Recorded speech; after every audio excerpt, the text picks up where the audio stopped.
after back-to-back playoff finishes under Kenny Jackett. It's been a disappointing 3 years for Portsmouth. They've not managed to make the playoffs in League One in any of them. Massive underachievement for a club of Portsmouth's size. So how do they rebuild from here under John Mousinho? Slight improvement from them in the second half of last season from when he took charge. Will it be enough? Can they sustain it? And will that be enough to get them into the top six this time around in what looks like such an open league? Really excited to get into all this, and who better to be joined by all that and more than Jack Hancock from Hancock Analysis and Hugh Bunce from the PO4cast. Good evening, gents. Thanks for coming on. How are we? Oh, good, mate. Thanks for having me. Yeah, always good. It's always nice in the summer, isn't it? We seem to catch up on transfer targets. It's becoming a yearly thing. So it's great to be back in 2023. Yeah, absolutely. You can have a bit more of an extended chat. So looking forward to getting into that. Before we dive in, folks, I just wanted to quick service announcement. If we also this is also available on YouTube and Spotify. If you're watching this on any of those platforms, do give us a subscribe because it helps us out a lot. And I'm covering all 72 clubs across the EFL between mid-June and mid-July. There's already been a few uploaded, so go check those out once you're done with this one. Coming to you then, Jack, how do you reflect on the impact John Mousinho has made on Portsmouth since taking charge in January? Yeah, it's kind of tough because I think myself and a lot of Pompey fans, most Pompey fans, I'd say, had a lot of love for Danny Cowley, which kind of made it harder when it went downhill, because it wasn't like you had this figure which you disliked and, it was easy to get him. It was tough. And, you saw that in when it was announced that he was sacked. The comments were, best of luck, thanks for everything.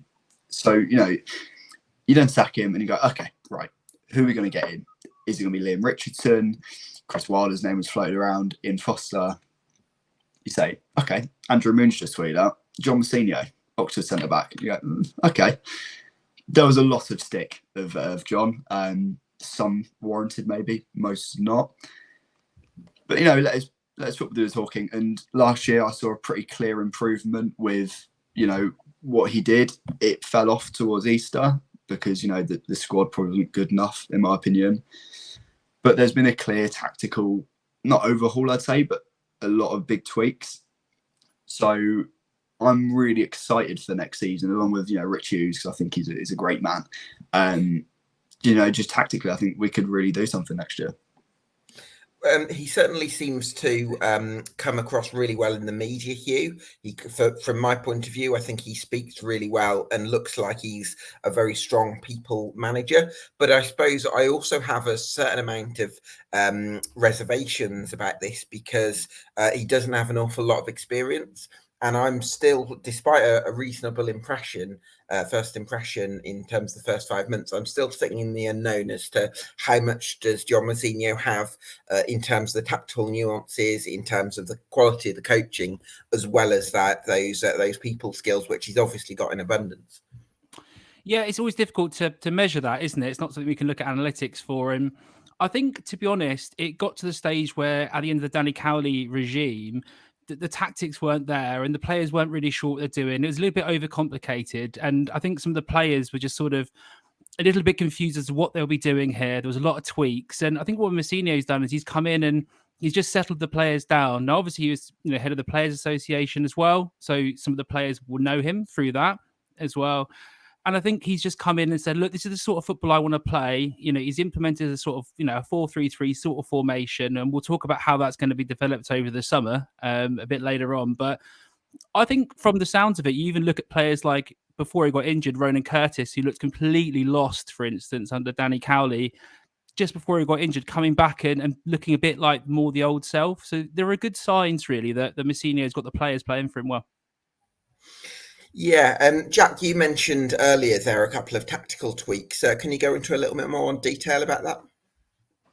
Yeah, I think the biggest, the most, maybe the obvious one, the easiest one to see is the change from a midfield 2 to a midfield 3, which has been, I believe, all but one of our games under John Mousinho, we had a midfield 3. I think the only one where we didn't was Sheffield Wednesday at home. And I thought the setup was quite good for that. I think it worked quite well, even if we did lose. And that just allowed us so much more control and time and just a bit of patience, because the issue with Danny Cowley is that, so there was loads of midfield injuries and you were left with a midfield two of Jay Mingy and Marlon Pack. Marlon Pack is a great player, but his legs can't do a midfield two anymore because he just gets knackered because he can't do the running.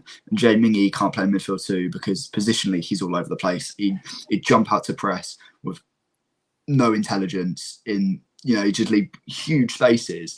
So, Mousinho came in and went, okay, well, you got Ryan Tunnicliffe, who's a solid midfielder, Joe Morrell, great midfielder, Marlon Pack, really good deep line playmaker. It's pretty obvious to play midfield three. So he did that, implemented that, and that worked really well. And he played a bit of a 2-3-5 in possession, which I really liked. Let us overload the last line.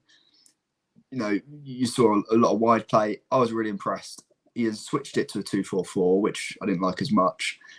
But there's a lot of intelligence there and a lot of nuance. And maybe that thinking wasn't quite there under Danny Cowley. Yeah, I mean, I think I sort of feel like anything I say about Danny Cowley, there's always the sort of the assumption that I'm saying that because of having had the interviews and that kind of thing. But I do have a certain amount of sympathy for the volume of injuries that were had from sort of October and December, but I also accept that there were a couple of performances at home to Charlton and MK Dons that were well below the standard required, regardless of personnel. So, but coming back to Mousinho and Richard Hughes, Hugh, I wanted to talk to you a little bit about him because as sporting director, he's done some really good work at Forest Green Rovers. He's someone whose judgment in the game that I have a lot of trust in. So, yeah, you're excited to have someone like him sort of running the club on an operational level? I am, and before he was appointed, I went down to Fratton Park and had a conversation with Eric Eisner, and he one of the things he actually, people who don't know that, one of the owners, who he highlighted the fact that basically they need a sporting director, and they weren't really sure, on the footballing side, how to push things from a sort of strategic basis. And from there, they've been pointed, they've gone out and got Rich Hughes, who, from my perspective, looking back at, track record, is particularly good. You look at Forest Green, he has this sort of idea, and you'll see that as we talk later about how he sort of picks up players who maybe have higher value than what they're showing on the transfer market. And you look at players for Forest Green, he picked up, say, Kane Wilson, for instance, from the West Brom under 23s, and obviously he left and then ended up going on a free, I think it was, to Bristol City. But that just shows the sort of talent acquisition that he's got, and I think it just shows there's a lot more thought going into our recruitment policy going forward at this moment in time. Whilst before it was a little bit like, oh, let's look around, who are we going to get? Shall we get him? Shall we not? It seemed a little bit muddled. And Rich Hughes has come in and seems to have this sort of really, I suppose, a modern approach to scouting. And I know Jack's also a big fan of how he approached that. So we'll get into that in detail. Do you want to take that one on then, Jack?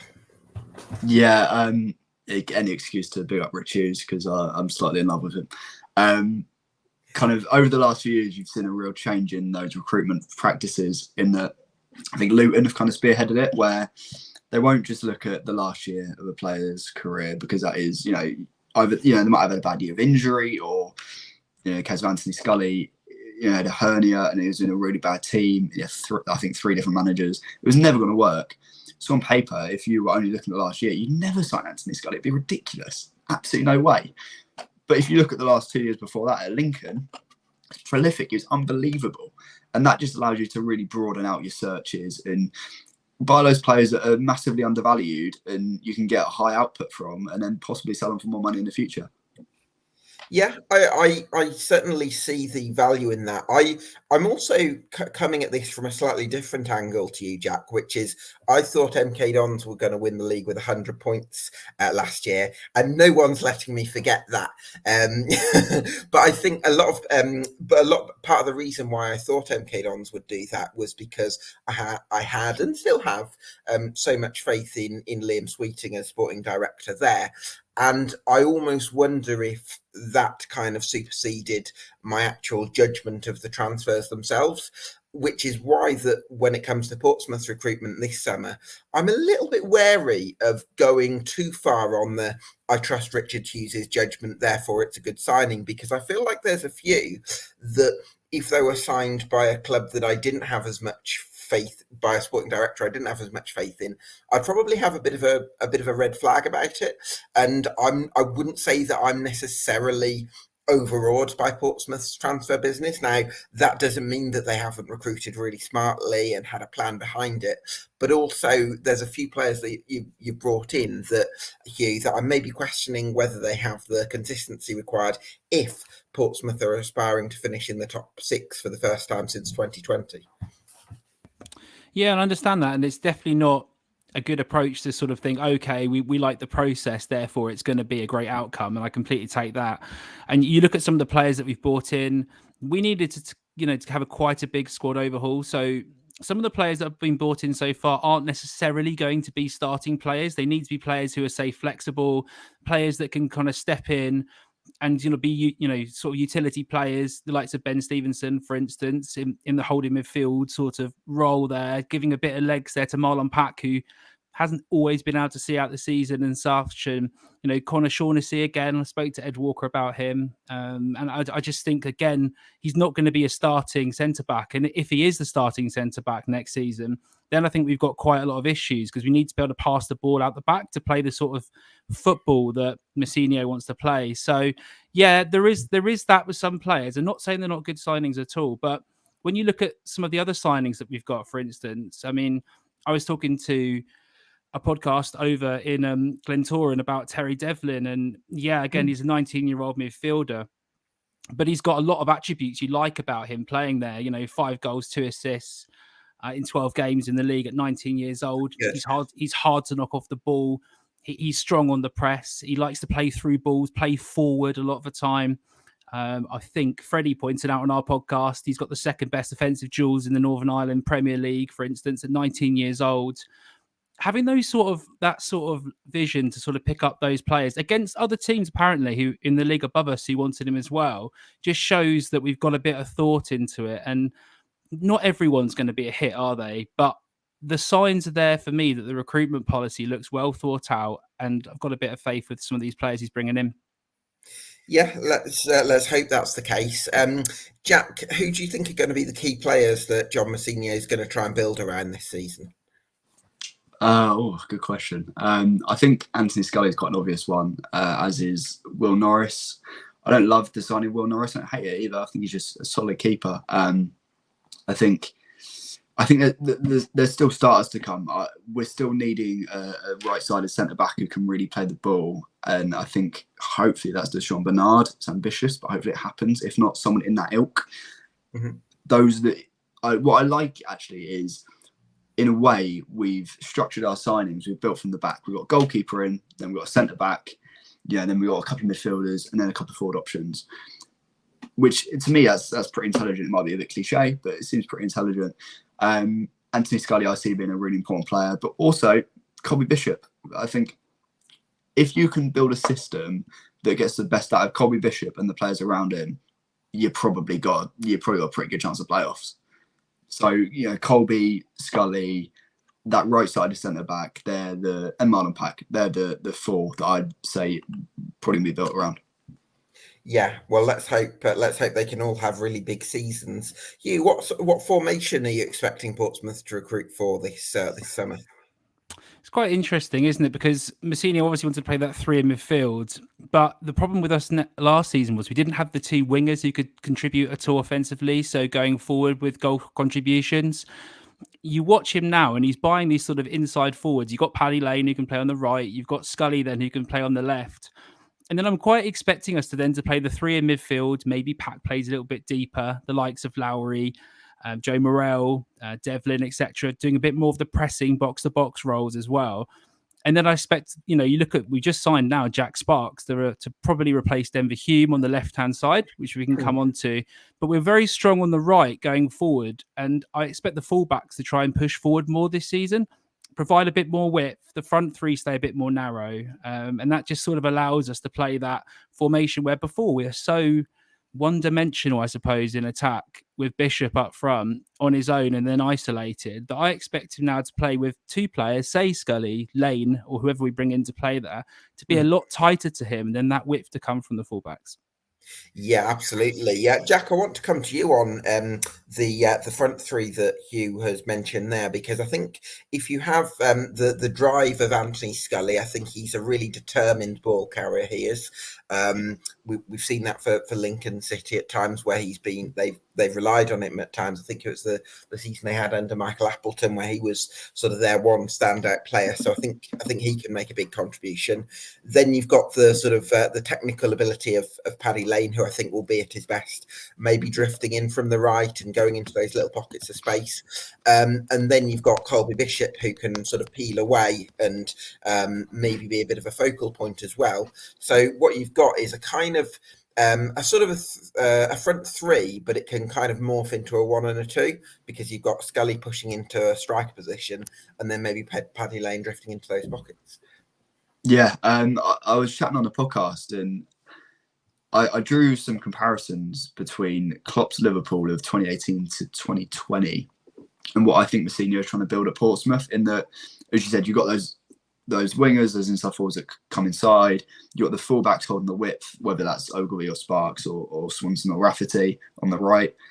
And then you've got that midfield three who can just sit ahead of the defence, helping recycle the ball, really doing the work in them counter-pressing moments.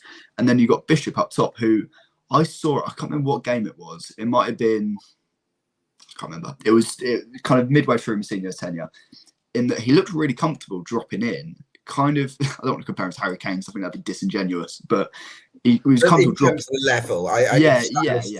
In that he was happy to drop and link, because I think that's a real strength for Colby Bishop's. It's pretty obvious, but he can link through his head, with his chest, with his feet. And then you can have those two wingers really buzzing around him and creating a lot of organised chaos, shall we say. I drew a lot of comparisons between Klopp's Liverpool and Mousinho's, hopefully, future Portsmouth this year. Yeah, absolutely. Hopefully, they can really cause havoc. I mean, Colby Bishop could be crucial, couldn't he, Hugh, to Portsmouth's chance of finishing in the top 6? Well, let's hope he's not as crucial as he was just purely last season, that we have some other players who contribute as well going forward. And, at the end of the day, when your left back's your third top scorer, you've got issues. But Colby Bishop is really important. And, the club came out and said they've had no interest or offers in him. I think that's just one of those paper things, but there's obviously going to be interest. But we want to, keep hold of Colby. He's a player that really is just absolutely dynamic going forward for us. He creates the goals and scores them. I think it's quite interesting, isn't it? Because he was pretty much our only striker who got a good goal output. You had Joe Pigott as well. And I still think he's going to be the main man, isn't he? With someone like Christian Sadie providing a bench option, or potentially, I think you could play him as a 2, but it doesn't look like that's how we're going in the formation. Mm-hmm. But yeah, Colby Bishop, keeping him fit this season is pretty imperative to us actually having a chance really of going up. Yeah, absolutely. I want to ask you, Jack, about Jack Sparks actually, and the signing at left back, because I think Jack Sparks is a sublime technician. This is someone who was recognised on the biggest stage when he was 16. He started playing for Exeter at that age, and I think he was talked about with some big moves. And then, if memory serves, he actually had a few injuries from that point, so his career maybe didn't progress with the trajectory that he was hoping. I think he's an incredibly gifted technician. There's probably a few areas of his game that I maybe question, and that's where I have some doubts over whether he can find the consistency required if Portsmouth to show the ambition to finish in the top 6 this season. But I suppose the key really is can you develop those other areas of his game? Yeah, I think it's tough with left back because we've got 3 in the building at the moment. You've got Connor Ogilvie, who's very solid defensively. Liam Vincent, who could probably do a League 2 loan or upper National League loan. And then you've got Denver Hume. And without sounding too disrespectful, I don't see any future in Portsmouth for Denver Hume. And, Sunderland fans did warn us. He looks bright to start, actually. So it would be false of me to say he never looked good. He has shown bright sparks, but defensively, he's just so far off it. And I think he's a bit disillusioned, maybe. And, the fans don't like him. I think that's pretty clear to see. So Jack Sparks can really come in, and he's still young, he's 22. Jack Sparks can come in and really provide a bit of a foil for Connor Ogilvie, who is solid defensively, not the best going forward. And then you kind of got the inverse in Jack, who can be developed and coached by a good defender in John Mousinho and John Harley. And then, he can really contribute going forward, whether, we're trying to break down the low block at home or we're chasing a game. You've got a completely different option off the bench that, the coaching staff trust and the fans appear to trust. Obviously, it's been like an hour since we've signed him, but that's kind of how I envision things. Yeah, absolutely. Well, hopefully Sparks can have a big season. I'm really interested to see how the midfield comes together, though, Hugh, because although I'm really excited by the reviews for Terry Devlin, the form that he showed at Glentoran and the potential he showed, I'm sometimes a little bit nervous of players that have come over from Ireland sometimes, because I think it can be a little bit of a step up. Although I think the calendar's a little bit different in Northern Ireland because they play during the the academic year rather than the calendar year, so that probably makes things a little bit easier. And then it's whether Ben Stevenson can build on a tough season last year at Forest Green, but it probably feeds into Jack's point about Portsmouth not necessarily looking into the last 12 months when it comes to recruiting players. Yeah, I think that's fair to say. But then again, if you look at the centre of midfield in League One, I think a Pack Morrell, Tom Lowry centre three to build around is a pretty strong three. And when we saw them play when they were fit, after some issues that Tom Lowry had early in the season, and we don't want to go back to training and all that, they seem to be overrunning the players a little bit in training and picking up soft tissue muscle sort of problems there. But if you look at the three when they played together, it's I quite liked it. And Tom Lowry and Joe Morrell both picked the ball up, both sort of do some more direct running. They can beat a player. Joe Morrell was starting to arrive a bit later and providing options towards the box. It's not obviously his best thing, but when you look at how they rotate and how they move together, I don't think there's too many teams in League One who have a better midfield three. Now, especially if their job is to get the ball back, like we've seen people like Tom Lowry and Morrell chase back, gather the ball and quickly shift it forward. If we can quickly shift it forward in transition, for instance, and get our wide players up front, the three we spoke about, get the width from the wing backs, putting balls into Bishop, getting these inside forwards, shooting, creating chances. I think that's a pretty strong three. Then when you supplement it with Stevenson, Devlin, etc., adding a bit of depth, they come in for replacing the likes of Louis Thompson, who again he's gone to Stevenage. That injury issues, hasn't he, Louis Thompson? That's the main thing with him. Exactly. And then he's gone, and then Ryan Tunnicliffe as well. He wasn't really very settled, and I think that next season we're looking like we've still got a pretty decent centre midfield, and if they can start ticking with Joe Morrell and Lowry pushing, pressing, etc., and Marlon Pat pulling the strings, I think that's a pretty solid centre midfield trio. Yeah, absolutely. Jack, how important do you think Joe Morrell's going to be to Portsmouth's chances this year? Oh, well, when he's not injured or suspended, he's unbelievable. It's kind of weird with Joe because he didn't really play up until the World Cup. But then as soon as January rolled around after the World Cup, he was just an animal.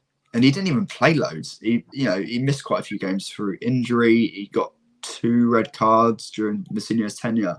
But there was a lot of people saying he could have been our player of the season, obviously, aside from Colby Bishop. And that just shows how good he is. And that, he barely plays for numerous reasons. Barely, it's a bit harsh, but, he misses a fair few games for numerous reasons. And he's still, one of our player of the season contenders. It just shows the sheer quality on display. And look, he plays pretty regularly for Wales. They're not the best international side, but you've got to be doing something right to play regularly for them. So, he's such a huge player for us. And I just want him to stay fit and not give away stupid red cards. Yeah, that would certainly help. How are you feeling about the right back situation then, Hugh? It's my favourite position by a long way. I mean, you've got Joe Rafferty down there who, he's absolute class at this level. I'd say he's one of the better right backs in the league. And the way that people like Colby Bishop actually actively look for him when they're trying to get the ball deep, shift it, so that he knows that Joe Rafferty can put a great ball into the box. And he's just really steady defensively, great going forward, links up well. And I think you'll see him do better this season when he has a better right winger ahead of him, I suppose. And maybe rather than playing Owen Dale or someone like that, who the play unfortunately sort of died a little bit on his feet, especially the second half of the season.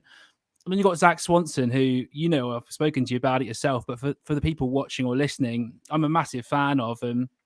He's come in, and when he's played, he's very unlucky that Joe Rafferty's the man sort of in front of him in the pecking order, because he's got a great delivery as well. He's quick, he can beat people, he can track back, he likes to get the ball forward. Again, I think for a lot of sides, he'd be one of the best right backs around in this league as well. And he's still young.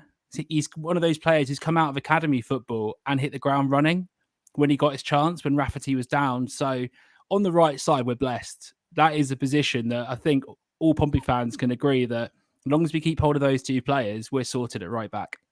Yeah, that looks like you're probably stronger at right back than most teams in the league. So that's a really exciting area.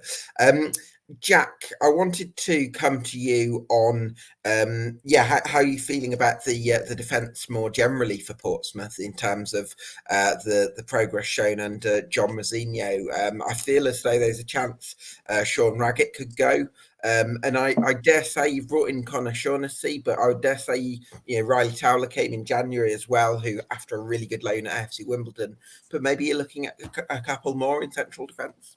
Yeah, I mean, probably looking at one, definitely a right-sided centre-back. That might be actually, maybe two if Raggett goes, but no, Mousinho said he's staying, but a lot of talk's been that he might be leaving, so I don't really know what's going on with Rags. Kind of defensively, yeah, I mean, I think we had one of the best defensive records in the league last year, not just on, actual goals against, but expected goals against was really low comparatively. There's still a lot to develop. As you said, we're stacked at right back, absolutely fine there. I'd be happy playing both Swanson and Rafferty at both fullback slots if it had to happen. Left back, we're pretty solid now with Sparks. Centre back is shaky. I love Riley Towler. I think he's great. But at the current stage of his development, and this might sound a bit harsh, but it's true, Riley Towler should not be your best centre back at the moment. He's got a lot of holes in his game. Mainly his passing isn't the best, and he's a bit weak when balls go over the top of him. He can get a bit lost and a bit disorientated. So if he can add that to his game, solid, absolutely fine. Bit dodgy aerially as well. The really important side is that right-sided centre-back that can play the ball. I've said it quite a few times, but it's if we don't get that, I think we're going to really not struggle, but we're not going to be able to play the type of football that Mousinho wants us to. Yeah, for sure. But again, I think the club's shown a little bit of, maybe generously you'd call it vision, because ConnorShaughnessy had a great reputation as a youngster at Leeds. He was someone looked at with some potential by Marcelo Bielsa, and we all know what kind of football he liked. And he's obviously 6'3" as well, so he's good in the air. And he's supposed to be quite good in the ball. I mean, so potentially that could be quite a good range of qualities. Now, obviously, the caveat would be that he doesn't yet have that sort of CV of promotion, where you can kind of tick it off and say, yes, he's ready, oven ready, good to go kind of thing. But, if he settles accordingly and if he can dodge the injuries, it could prove to be a clever signing by the club. Yeah, he could be. And obviously, aerially, he's supposed to be very good as well. I'm a little bit worried about, and we've spoke about this in the podcast, but people running at him directly, his tackling stats aren't great. I think it's like off the top of my head, 53% or something, looking for Opta. And Burton played quite a low block, so he doesn't really have to worry about people running in behind him with pace as well. We had a lot of issues last season when we were playing Robertson and Raggett, and we were trying to play the ball up and progress in the opposition half, and then suddenly, bang, we're hit on the counter and the ball goes in the back of the net because someone's sliding through balls in behind those two. I'm not sure if that would mean Riley Towler will have to be running deep the whole time and covering the back of him, depending on how quick he is. So for me, I'm not sure if it's going to work as a starting centre-back. And the local media sort of said this. Andrew Moon came out and said, this signing does not mean we're not going to go out and get another starting centre-back. So whilst maybe he impresses in pre-season, I just do have some reservations because of the system he's come from and how he's going to fit into ours now.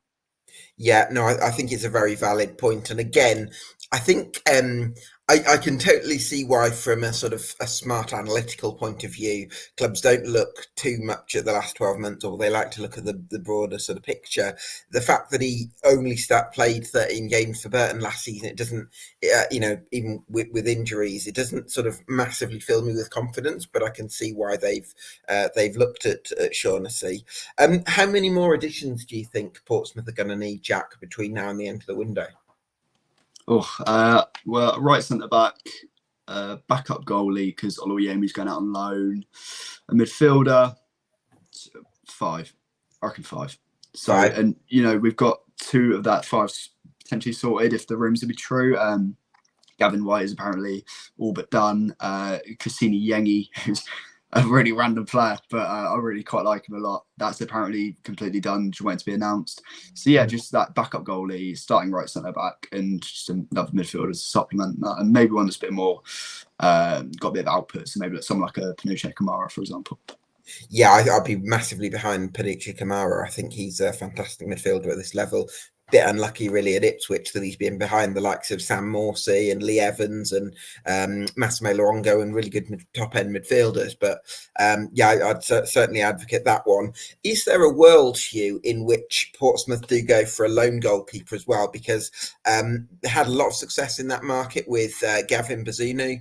I think that lone goalkeepers in the EFL seem to be doing well in the last couple of years because you seem to be able to get a higher quality of goalkeeper. When some clubs favour experience, there's actually young goalkeepers that are actually going to levels that they're probably better at. So I'm just wondering, is there a world in which Will Norris is the reliable deputy and actually Portsmouth go for a really high potential young keeper on loan from a Premier League club? I see the sort of reason behind that. I think the club have sort of veered away from that idea, just based on the idea we had this sort of carousel of goalkeepers. They think of Bazunu came in, and then we had Josh Griffiths. That didn't work out. He's gone back to West Brom. Then Macy came in, and then he had a clause in his contract which meant he got paid more. And then when Burnley went up, so he wasn't an easy person then to pick up. And to be honest, they signed Will Norris. I think Jack, it was a 3-year contract. I don't see a club signing a player like that in goal as a backup keeper on a 3-year contract. So I'd be kind of surprised if they bring him in and put him as a backup keeper. So I mean, Will Norris is an interesting one. I'll be interested to hear what you think, because I know Jack said he wasn't too high on him originally. I mean, he's a good shot stopper from what I've seen. Closes the angles down well when one-on-one. It's just people talk about his catching as well from crosses, but Peterborough are pretty poor aerially from what I saw last season. Not great at defending set pieces, etc. So maybe we can give him as much protection. I don't know what you think about Will Norris as a starting keeper, and I'm throwing this back at you, but I'm interested. So my slight concern with Will Norris, and it is a little bit surface level, but the fact that he hasn't played much football over the last 6 years, since leaving Cambridge United, and you can tell I'm going off Wikipedia here, since leaving Cambridge, he's had 2 games for Wolves, and by the way, left Cambridge in 2017, 2 games for Wolves, 15 games for Ipswich, 2 games for Burnley, and 24 games for Peterborough. So off the top of my head, that's just over 40 games that he's played in 6 years. And that doesn't fill me with encouragement, when normally you'd want your goalkeepers to play people like starting 40 games in a season. So I've got some reservations in that regard. Now, obviously, I have a lot of faith that the club's done their due diligence on Will Norris. He's 6'5", so he's obviously going to be, I would presume, an imposing frame. But it's not. You look at Bolton had James Trafford on loan last season, where you think, God, he's a brilliant goalkeeper. I see goalkeepers on loan like Carl Rushworth went to Lincoln City on loan from Brighton.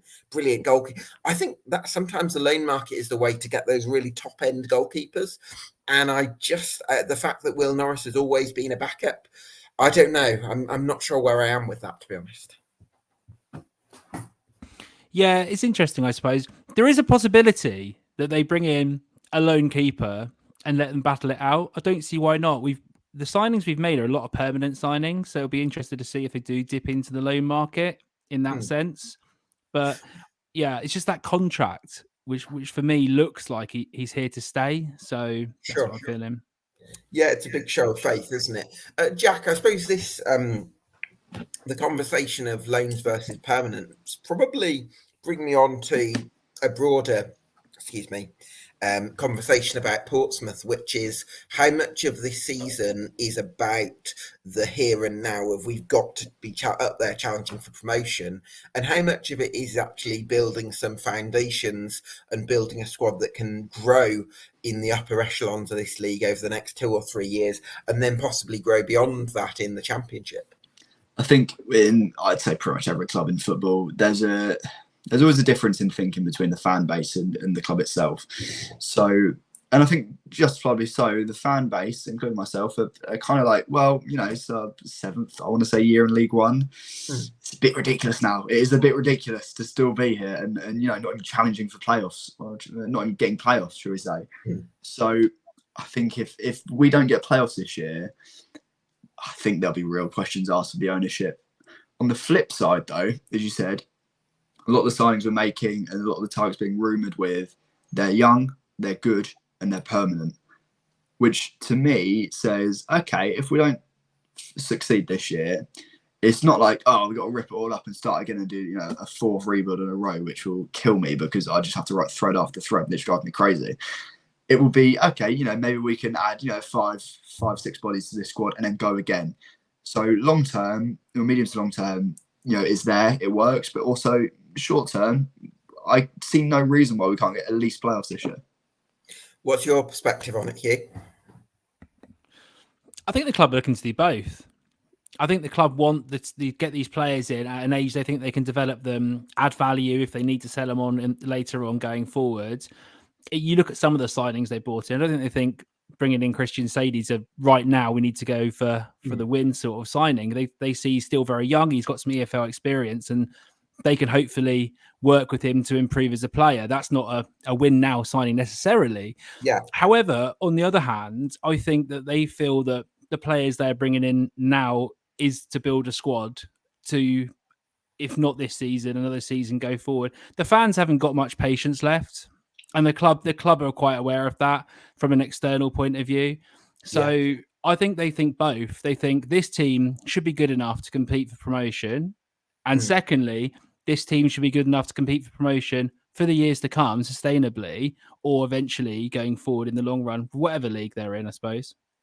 Yeah, I mean, I have a huge amount of respect and admiration for Portsmouth fans. I remember Teddy, where was it? I want to say Teddy Sheringham got a goal back for against Arsenal in the FA Cup back in 2004, and he was sort of applauding the fans because they'd been going all game and they'd lost 5-1, I think, to the Invincibles, but the fans were just sort of electric, and I suppose that's kind of what I want to come on to you with you, Jack, because when Portsmouth are sort of the underdogs, it creates a different mentality at the club. Whereas I feel like when Portsmouth are in these lower leagues, like League Two and League One, there is a little bit more of an expectation, and the club has got to take that on board, I suppose. Yeah, it's tough because I think the appointment of Danny Cowley is quite a good example of that, actually, in that Danny Cowley excels when he's under the cosh. He's at an underperforming club, or maybe not minnow. That's a small fish in a big pond. Lincoln, for example. Whereas Portsmouth is very much. I don't want to toot our horn too much. We're a big club at this level. We're a massive club with big expectations and a big fan base. You've seen over 13,000 season tickets have been sold. This is our 7th year in League One. So we need to sign players that, I know it's a bit cliche, but can handle the pressure. And you can't, buy players that will wilt under pressure because it's not good enough. It's, Pompey fans, they should expect a lot because we're very loyal. We'll give everything, and we're there till we die. It's not like other clubs where you might flit in and out of fandom. They're there every week cheering you on, so you've got to be able to perform under that pressure. But also, and you mentioned Danny Cowley there, and one of the things he actually said was that for a long time, Portsmouth were bringing in players who had the experience to handle playing for Portsmouth Football Club. And actually, what he wanted to do was bring in players who had the ambition to play for Portsmouth Football Club. And there was sort of a changing of the sort of thinking. And it feels like that's carrying on into this period, Hugh. But it's I feel like sometimes it's harder to have a more developmental model when you are such a big fish in a small pond, because, you know, there is that expectancy for results in the here and now as well. Yeah, I think that's fair enough. I think, though, we're trying to move a little bit away from that sort of bringing in the aging veterans who can handle the pressure, but maybe a little bit past it, or got too many injury issues. Some of them we've mentioned already, the Clark Robertsons of the world, etc., who's bemoan him as club captain, but didn't really play very much. Charlie Daniels, that's a great example. Yeah, and look towards a more sustainable approach. Now, I think the fans will get behind the team and the younger players, especially. All they need to see is that we're playing having a particular style, a way forward, and just sort of an actual imprint, which is, I think, what we missed before. Under Kenny Jackett, it was terrible, and I don't want to relive that. And then under Danny Cowley, we looked aimless towards the end of his tenure. So the fans just need to see that we've got this process going. We've got a style of football that we can get behind. I don't think it really matters too much. I disagree with Jack a little bit that the level of can they handle the pressure at Portsmouth, because you know what, football players handle it well if you're doing well and they're performing well. So if you've got a team where the players are playing well, they buy into the system, the manager, that kind of thing, and the tactics work, the fans get behind the team, and therefore it's all rosy. It's when it starts to fall apart that I think that that's the issue, I suppose, when you're not playing well. So I'm not quite sure if it's a mentality thing with recruitment. I think it's just down to getting the right results on the pitch. Yeah, well, hopefully Portsmouth can do that. I've got to make my 1 to 24 predictions in a few weeks, which I'm sure will be very friendly. I wanted to come to you though, Jack. First part of 2 questions, really. The first would be, what would be the biggest reason from your point of view for me to be massively behind Portsmouth and say, yeah, they could challenge for the top 2 next season? I can't say blind faith, can I? You can if you want, mate. I don't think I can do that to myself. I think, I don't know, it's kind of hard to quantify because it just feels different this year. I know I probably say that every year, and we all do, but it just feels different in that, the players we're targeting and the players we're buying, they're not your run-of-the-mill names. They're not, your Sean Williams, your Charlie Daniels, your Clark Robertson, Cassini Yengi, Terry Devlin. Even last year, we would have never seen that. Never. So I think a real change in recruitment, and maybe some of them might not work. Shaughnessy is a bit of a, if he's a big character, not big character, a big part to play next season, I'll be a bit concerned because he shouldn't be. But yeah, just some of the players we're targeting. I think recruitment's probably the biggest thing, in that we're trying to buy those young players that have got a lot to develop, but equally can contribute now and possibly be sold on for bigger fees down the line. It's just a real modernisation of our practices that would probably give me the biggest faith. I'm going to give the less favourable question to you then, Hugh. What would be the reason for me to be cautious about Portsmouth and say they might miss out on the top 6 again? Oh, you're hanging me out to dry here. I'm going to get atted about this one. Throwing you under the bus. Oh, it's all right. I still love you. Right, let's go for it. If the season started, today with the team we've got, we still don't have a good enough centre-back pairing to be a top 6 team.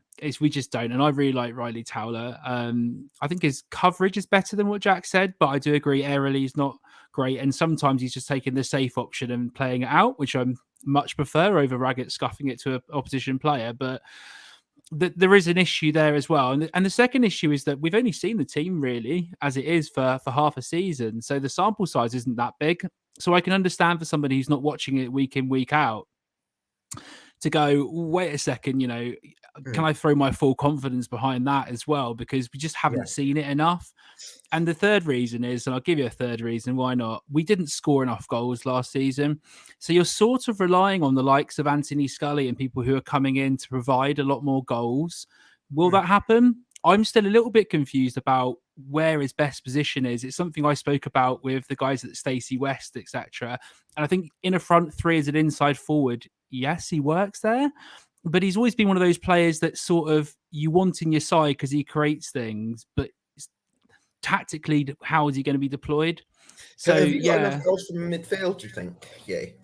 I don't think so. That's what I'm saying. Not in the centre of midfield at all. So, Joe Morrell's never going to be that prolific. Marlon Pack gets some goals, from distance, etc.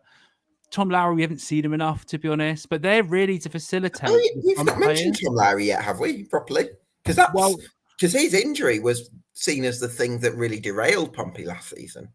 Yeah, well, I mean, Tom came back into the side and looked great. I mean, the fans were singing his name for 90 minutes for a couple of games. And as I said, him and Joe together with Pack, linking play up, moving it forward. We just really need the front players to perform and not just Bishop. So these wide players we're bringing in, and Paddy Lane, you're hoping he takes a step because he didn't actually contribute to that many goals. I mean, he was in and out the side, etc. So there's a leap of faith that the people we're bringing in wide, of Colby Bishop will be able to score goals and create goals for him. If you don't believe that's going to happen, then I don't think you can believe in the team. But I do. So that's my skeptical side and the other way around. Okay. No, I appreciate you sort of flipping character a bit there, Hugh. No, I think that's a really interesting point. I want to explore that with you, Jack, because you mentioned at the top of the show that Pompey have a 2-3-5 shape when attacking. And I wonder if the signing players, really technical fullbacks, certainly, well, you've obviously got really good right backs, so that won't be a problem. And obviously Jack Sparks is super technical, good going forward left back. So I'm wondering whether if you can have a bit more quality from the from left back maybe, and you've got your fullbacks high and wide, then that means that your front three can get super narrow, and maybe they can add the goal returns. Yeah, definitely. I think the issue was it was so unbalanced last year in that Rafferty is a really good cross of the ball, but maybe from deeper areas, and Ogilvie is not the best going forward, I think it's fair to say. And, Swanson was injured for 20 games, I think, in Mousinho's tenure. Hume was not really an option. So it kind of forced us to play a bit more reserved and a bit more within ourselves. Whereas if you play Sparks and Swanson, for example, and you're trying to break down the low block, that offers a load of potential because they're both really technical and really aggressive going forward fullbacks. And then, as you said, you have those wingers come inside. You have Paddy Lane, who likes to come inside.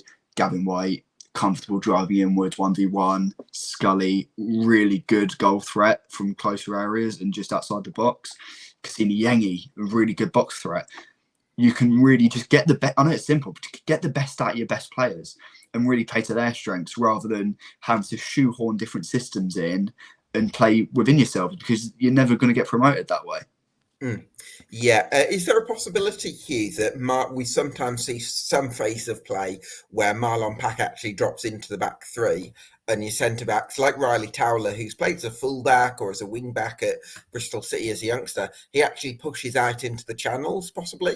Because Jack's mentioned his, you've both mentioned his sort of recovery pace. So is there a possibility that you actually see Marlon Pack dropping into the back three at times as almost a temporary centre-back? I think he does that a bit to cover when a centre-back calls the ball forward. I don't think he's best utilised dropping that deep. He's best utilised collecting the ball, whether that's a 1-2 pass using the centre-back to play off and play the ball forward into the other two midfielders. That sort of works out well for us. But I actually think Marlon Pack's best coming, collecting the ball, if Towler can sort of draw one of the attackers for the press and helping Pompey pass through the press.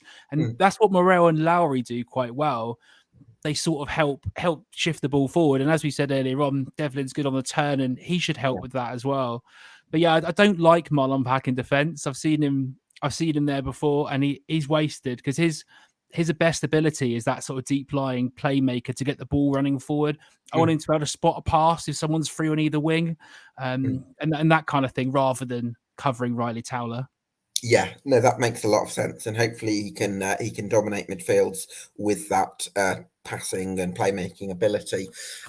Gents, such a pleasure to chat to Pompey with you this evening. Before I let you go, just a couple of questions. First of all, to you, Hugh, what are your plans for the PO4cast for next season and beyond? Well, it's quite nice having the three of us on here. So we're doing the same show we do every week, the PO4cast, which comes out on all your favourite podcast platforms even, and we've also run another show now, the PO4cast Extra, with Jack's on with Freddie and Joff as well. It's going to be sort of I'll let Jack talk about it, but it's an analytics based sort of podcast that's coming out once a month as well. So we're really expanding our coverage for this season, and I think it'd be something you'd be particularly interested as well. Yeah, definitely. Do you want to talk us through that one, Jack? Yeah, so Joff came to me, actually. I think it's Joff. Joff came to me a couple of months ago now, and suggested starting a podcast really focusing on the analytical side of things and doing a real deep dive, because there's not really anyone doing that in the Portsmouth space to that level of detail. And it marries up really well with what Hugh, Andy, and Freddie are doing with the PO4cast. So we thought, you know what, can we supplement the main show and also provide something a bit different to the viewers and listeners? And yeah, we had our first episode drop this time last week, actually. And got really good reception. We all really enjoyed doing it. We were sat in a call for 2 hours talking Pompey, as we cut a lot. But yeah, no, we really enjoyed doing that. Yeah, brilliant. And you've got some plans for Hancock analysis on Twitter and social content for next season as well? Yeah, so just with match analysis after every match, probably match previews as well for quite a lot of them, recruitment threads, and yeah, just more of the same. And I'm also, working with professional football clubs and players to try and help them out with video analysis, which I'm really enjoying doing at the moment. Wonderful stuff. Well, I can see you've got a great tactical mind, so I'm sure you've got big things to come ahead in your. Yeah, we can dream, mate. We can dream in your career. No, I'm serious, mate. You do a cracking job on there. Likewise, the lads at PO4cast. So thank you so much for your time. We really appreciate your expertise. This has been EFL Debate, the Portsmouth Summer Deep Dive. Give us a subscribe if you're watching or listening on YouTube or Spotify, and we'll see you again very soon.